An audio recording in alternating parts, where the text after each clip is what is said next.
Olha, vamos entrevistar agora o advogado João Marcos Parente sobre a Lei Maria da Penha, que está completando 15 anos. Vamos saber mais detalhes sobre essa legislação que tornou a violência doméstica um problema público. É isso mesmo. Bom dia, doutor. Como é que vai o senhor? Tudo bem? Bom dia, Laércio. Bom dia a todos os telespectadores da TV Cidade Verde e do programa Cidade Viva. Bem, eu fiquei aqui, gente, eu não estava sabendo, eu sou jornalista há muito tempo, acompanhei desde o lançamento da Lei Maria da Penha, que já fazem 15 anos, né, de sua existência. Vejo que tem ainda muitos degraus a serem galgados, né, tem muitas barreiras para a gente ultrapassar, mas eu vi que a Lei Maria da Penha, ela não só está no âmbito de violência doméstica, aquela que vai no tapa, no murro, no chute, mas tem outras formas, não é isso? Que eu queria saber do senhor. Mas antes de chegar lá, que tem muita coisa para a gente falar, vamos então, temos que comemorar 15 anos de Maria da Penha? As mulheres conquistaram seu espaço? Sim, Laércio. O que nós temos é o seguinte: o Brasil ele não acordou de uma hora para outra e simplesmente implementou a Lei Maria da Penha. Não foi assim que a coisa funcionou. Na realidade, nós já vínhamos com um histórico temporal, já durante certo tempo, com essa violência psicológica e física contra as mulheres em seus lares. E no caso da Maria Penha Fernandes, que foi justamente quem deu o nome à lei, o Brasil foi condenado na Organização dos Estados Americanos, né, por não ter tomado uma providência diante daquele caso. E isso acabou criando um contexto para que fosse criada a Lei Maria da Penha. E a Lei Maria da Penha, ela trouxe um contexto de proteção muito forte para as mulheres em seus lares. Então, nós tivemos avanços significativos, são inúmeras condenações, nós temos medidas protetivas, nós temos medidas de proteção à violência psicológica e física da mulher. Então, assim, inúmeros avanços já foram conquistados. Obviamente que ainda temos um Estado que é precário na sua estrutura policial, por falta de investimentos, e isso volta e meia ainda acarreta algumas dificuldades de implementação da legislação. Mas, no geral, eu acredito que o saldo seja positivo ao longo desses 15 anos. Doutor, mas a gente vê de vez em quando, né, assim, pessoas sendo agredidas com medidas protetivas. Há poucos meses atrás, aí a gente viu que a senhora foi assassinada pelo marido, mesmo com toda a documentação e tudo mais. O que leva essas pessoas a continuarem, já que essa lei já existe há muito tempo? A lei não é muito rígida, eles encontram brechas para saírem, ou o ódio é tão grande que não dá para se segurar e cometer esse tipo de violência? Veja bem, Laércio, o crime ele é multifatorial. Nós não temos assim um fator de identificação pontual para caracterizar a ocorrência criminosa. Nós temos desde um comportamento atrelado à utilização de bebida alcoólica, à utilização de drogas, às vezes um comportamento com ciúme excessivo, às vezes o próprio machismo enraizado na pessoa daquele cidadão que está com a sua esposa. Então nós temos diversos fatores, mas todos eles acabam descambando num viés emocional. Sempre há esse perfil de descontrole na conduta do agressor. E, por exemplo, só trazer um dado importante a você. Aqui, durante a vigência da pandemia, e notadamente da quarentena, onde as pessoas tiveram que permanecer isoladas durante um grande período de tempo, o que nós tivemos foi um aumento gradual de violência doméstica, né? Porque o confinamento no lar, ele gera problemas. A dificuldade financeira gera problemas no relacionamento. E, além disso tudo, nós tínhamos também um corpo policial que ainda não estava adaptado com a tecnologia para receber essas denúncias naquela época. Então, ficava difícil também a mulher se ausentar da residência para formular a denúncia. Então, nós tivemos aí, sim, um aumento. Agora, identificar um fator pontual na ocorrência desses crimes é muito complexo. Nós temos, pelo contrário, vários fatores que acabam descambando sempre nesse tipo de conduta. Doutor, às vezes eu fico vendo algumas pessoas que cometeram crime, aqui mesmo, como teresinenses, piauienses, né? Que de vez por outra a gente vê assim, pedido de habeas corpus, pedido para soltura, e eu fico temeroso liberando pessoas que cometeram crimes, né? Que destruíram não só a vida da pessoa que se foi, mas de famílias e tudo mais, e uma pessoa dessa vez já solta, isso também não frouxa mais, assim, as leis não ficam mais frouxas para outras pessoas? O senhor não teme por isso também, não?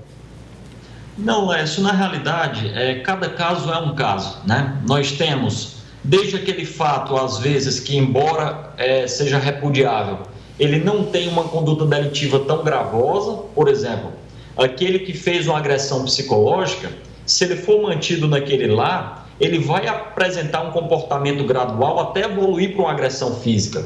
Mas, às vezes, a intervenção de uma medida protetiva, naquele momento, ela tem o condão de afastar aquela pessoa do lar. Então, assim, como cada caso tem as suas particularidades, fica muito difícil nós estabelecermos um julgamento sobre as decisões judiciais para saber até que ponto elas podem ser prejudiciais ou não. Mas eu gostaria mais de enfatizar essa questão, por exemplo, vou ser mais assim, direto, o DJ Ives, né? Vai lá, vê aquela agressão, todo mundo viu, todo mundo se revoltou, e de vez por outra, vai lá o advogado, pede o habeas corpus, é isso que eu estou falando. E a gente fica assim um pouco receioso, né? Poxa, se ele sair, vai dar um exemplo para outras pessoas continuarem ou fazerem a agressão, porque não vai ter, um dia ele vai sair, não vai morrer na cadeia, não vai mofar na cadeia. As leis são muito brandas, o senhor não acha? Olha, o caso do DJ Ives, ele acaba ganhando aí uma particularidade nesse contexto exatamente em razão dele ser uma personalidade. Mas no dia a dia nós temos inúmeros fatos bem mais graves do que envolveu o DJ Ives. Nós temos feminicídios, nós temos crimes que às vezes no escalonamento de conduta eles são bem mais gravosos. Os advogados, obviamente, eles estão fazendo o papel de defesa, como todo ser humano tem o direito à defesa, e estão postulando a liberdade do seu cliente. Uma das motivações pelas quais eles estão postulando a liberdade é que o DJ Ives já está afastado do lar, né? Ele já está com essa proibição e já não pode mais estabelecer qualquer tipo de proximidade. Então, um dos argumentos que se utiliza é exatamente que esse afastamento ele já supre e já consegue, nesse contexto, estabelecer o grau de proteção em relação a ela. Mas os advogados, obviamente, estão trabalhando pelo seu cliente, vão pedir a liberdade, vão até os últimos eu sei tudo isso, assim, mas o que eu estou querendo dizer é que, por exemplo, se ele ter esse direito, o senhor acha que as leis não são brandas? Porque ele sendo, mesmo que não volte, fica do lado dela, não sei o que, mas ele cometeu várias violências, então eu creio que seja uma pena muito branda, que eu acho que até encoraja outras pessoas a fazer o mesmo, né? O que nós estamos observando de um modo geral aqui no país é cada vez mais um recrudescimento da legislação. Por exemplo, uma informação que eu vou trazer para você é que agora foi publicada a Lei 14.188/2021.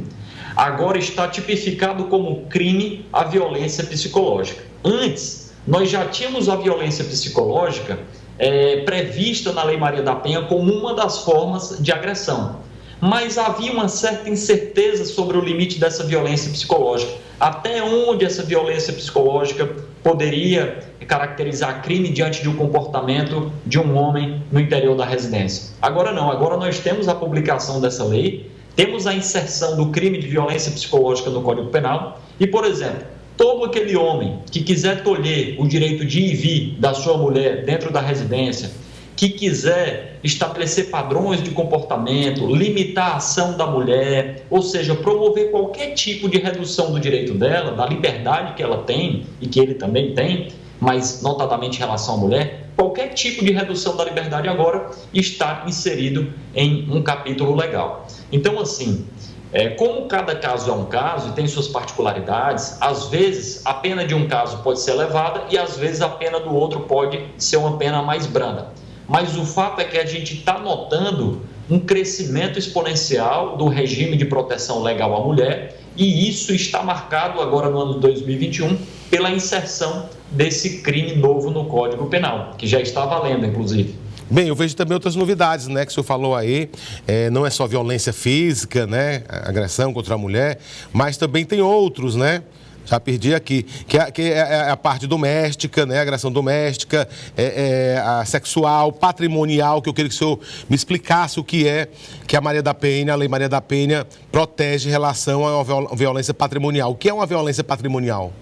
Certo. A violência patrimonial, ela ocorre quando, por exemplo, em um contexto de discussão entre o marido e a mulher, o marido arremessa o celular no chão, corta as roupas, priva a mulher do acesso a um veículo, às vezes quando ela é sua dependente financeira. Então, assim, são todos os tipos de comportamento que podem acarretar, de modo doloso, uma redução do espectro patrimonial da esposa. Seja com a violência agressiva, no sentido de dilapidar os bens, de quebrar os bens, seja numa conduta omissiva de privá-la do acesso financeiro dentro da residência, na hipótese em que ela é sua dependente financeira.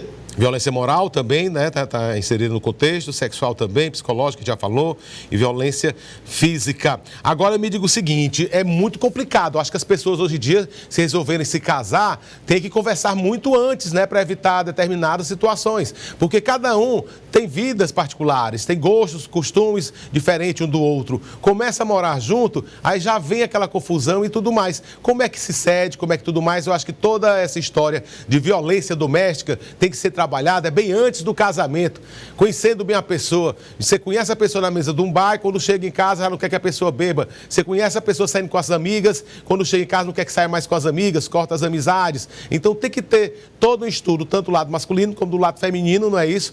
Para que depois não venha acontecer violência doméstica. E eu vejo aqui também que a violência doméstica não é só para casal homem e mulher. Não é? A violência doméstica, como é que funciona? Casal entre mulher e mulher, entre homem e homem, como é que essa denúncia? Por exemplo, duas mulheres, uma bate na outra, tem que ir lá também, é beneficiada pela Lei Maria da Penha? Sim, Laércio. O espectro de proteção da Maria da Penha, como todos os seres humanos são iguais e não há distinção entre eles, tanto numa relação heterossexual como numa relação homossexual, a mulher ela está devidamente resguardada. Inclusive, eu devo trazer aqui um dado a você, que hoje em dia a jurisprudência brasileira, ou seja, as decisões já estão também estendendo o contexto de proteção da Lei Maria da Penha para transexuais, ou seja, para pessoas que, embora nascidas masculinas, são do sexo feminino. Então, essas pessoas também estão inseridas e protegidas por isso. E, por exemplo, num contexto domiciliar, caso haja um homicídio de uma pessoa, nesses termos que eu estou pontuando, essa pessoa, esse crime, ele se caracteriza também como feminicídio. Então, essa proteção se estende a todos. E eu gostaria de pontuar, Laércio, pegando o gancho do que você estava falando anteriormente, que, na realidade, a violência doméstica, ela dá sinais nos primeiros encontros. Quando você observa um certo destemperamento psicológico, porque ela é escalonada. Às vezes o agressor ele não começa dando um soco ou um tapa, ele começa com agressões verbais, depois ele ingere bebida alcoólica e começa a evoluir no comportamento. Então, assim, o diálogo é sempre aquilo que pode evitar. Você dialogando com o seu parceiro, botando esses temas na mesa durante a entrada em um relacionamento, você é capaz de perceber as opiniões da pessoa, esse tipo de coisa. E o diálogo dentro do relacionamento, tudo aquilo que exorbitar o diálogo, ele tem a tendência a evoluir para um comportamento agressivo. Então, os primeiros sinais de violência psicológica, eles notadamente já vão marcar uma evolução escalonada que pode desembocar aí numa violência física. Doutor, e como diferenciar uma briga de marido e mulher para então já colocar profissionais no meio da história, da conversa, já ter uma denúncia, aí já perde já aquele amor afetivo que existe dentro de casa? Como é que diferencia? Qual é o limite então? Então não existe limite? Eu acredito, Laércio, que existe um limite. Pessoas que coabitam o mesmo lar, ou que têm essa relação doméstica, elas têm o dever de respeito mútuo. E se respeitar significa dizer que mesmo na discussão, você tem que manter uma linha de temperamento para ter uma discussão saudável com a pessoa. A partir do momento que nós vamos para xingamentos que já caracterizam um crime de injúria, a partir do momento que nós já vamos para ameaças, olha, se você não fizer isso, eu vou cortar aquela ajuda que eu lhe dou, esse tipo de coisa. A partir do momento que você tem ameaças, xingamentos e uma invasão psicológica na esfera da mulher, você já ultrapassa a linha do diálogo normal de uma discussão. Então, a partir daí, nós já temos a possibilidade de intervenção da Lei Maria da Penha. E a mulher, embora a gente saiba que na maioria dos casos ela está sob um receio, sob um medo, está acuada pelo agressor dentro de casa, às vezes ela não tem... financeiramente. Exato, às vezes ela não tem condições de se ausentar da casa, ou condições psicológicas ou materiais para ir formular a denúncia. Mas a mulher ainda é a grande protagonista, porque a palavra da mulher é que na delegacia ela vai capacitar aí a instauração de um procedimento policial. E Modéstia à parte, aqui em Teresina nós temos excelentes delegacias especializadas das mulheres, são delegacias muito proativas. Se a mulher chegar e fizer uma denúncia, obviamente a delegada já pede a medida protetiva, que é deferida rapidamente. Então, às vezes, a falta de informação impossibilita com que a mulher tome uma postura proativa nesse sentido. Mas o fato é que, pelo menos a nível de Teresina, nós temos aqui boas delegacias especializadas que dão andamento imediato a uma denúncia formulada pela mulher. Tem outra história que a Lei Maria da Penha traz para a gente, outra novidade, não sei se é novidade, mas para mim é que tem, como se fosse o AA, Encontro de Alcoólatras Anônimos, agora também tem onde o agressor vai pedir ajuda e tem um tratamento psicológico e tudo mais. Será que isso funciona? Ou então, às vezes, só mesmo para se desculpar perante a família, perante a esposa, que a pessoa possa ir atrás, esse tratamento é eficaz? Nós temos, como todos os crimes em geral, nós temos variáveis de criminosos, né? Nós temos aquele criminoso que ele vai estar sempre reincidindo naquela conduta que não vai ter solução, mas nós temos aquele criminoso eventual, pontual, que se excedeu numa situação e que às vezes a ajuda psicológica tem o condão de colocar em um caminho diferente. Então, assim, fazer uma conclusão generalizada sobre se é eficaz ou não é um pouco precipitado, mas o fato é que a ajuda psicológica também para o agressor, ela também tem o condão de resolver a situação. Eu acho que um ponto que deve ser visto também, para quem escolhe um parceiro ou uma parceira, é conhecer o tratamento que a pessoa dá para a família, como é que ele convive com a família, né? Porque todo comportamento familiar vai levar para a próxima casa, né? Para o próximo lar, para a vida nova que vai aí ter com outra pessoa, com outro parceiro, outra parceira. É isso? Exatamente. Você conhece a pessoa, Laércio, às vezes, numa mesa de bar, com o tratamento que ela dá para o profissional que está lhe atendendo, né? Às vezes, o tratamento que ela dá à mãe, ao pai, enfim, são sutilezas, mas que evidenciam uma predisposição a uma violência psicológica. Então, assim, é muito importante estar atento a esses detalhes. E eu creio que as pessoas ficam cegas por conta de um relacionamento, às vezes muito tempo estão sozinhas, se agarra a qualquer um relacionamento que apareça na frente, tentando na esperança que a pessoa mude, né? Que não aconteça, que não progrida. Mas às vezes não acontece, a pessoa tem que ter mesmo consciência, colocar os pés no chão e antes de ter um relacionamento com outra pessoa, saber quem é essa pessoa, né? Saber como é que ela se comporta, saber como é que ela age, saber como é então que ela lhe trata. Doutor, muitíssimo obrigado, tá bom, por o senhor estar aqui nesses 15 anos aí de Lei Maria da Penha. Foi um prazer enorme o senhor estar conosco no Cidade Viva e o programa Cidade Viva e a TV Cidade Verde sempre à disposição do senhor. Eu é que agradeço, sou telespectador do programa Cidade Viva. Muito obrigado. Valeu, meu irmão. Um grande abraço para o senhor e bom dia. Até mais.